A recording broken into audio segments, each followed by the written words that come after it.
আসসালামু আলাইকুম। আমি আমার ছোটো ভাইকে নিয়ে আসছি চট্টগ্রাম আগ্রাবাদ কানাডার ফিঙ্গারিংয়ের জন্য।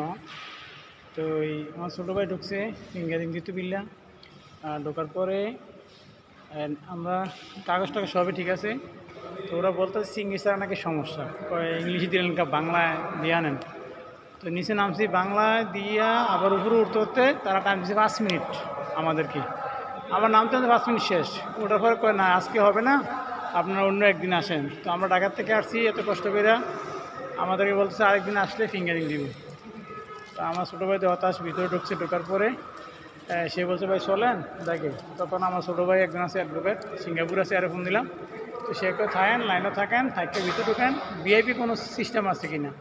পরে এর ভিতরে ঢুকাছে একজন, ওনাকে বললাম যে ভাই তো ঢাকাতে আছে, এরকম কোনো ব্যবস্থা আছে কি না। প্রিমিয়াম সার্ভিস আছে।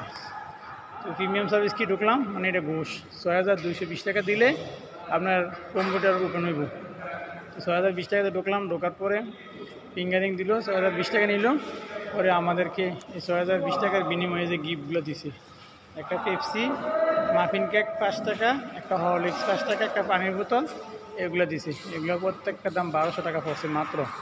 ক্যানাডা এম্বাসি এলাম, এই হলো বাংলাদেশের অবস্থা, বুঝছেন। তো কী কুমার, বাংলাদেশের অবস্থা এরকম। এখন আমরা আসছি চট্টগ্রামে, ঠিক আছে। তো এই কি আর কি, ভালো থেকে সবাই ইনশাল্লাহ।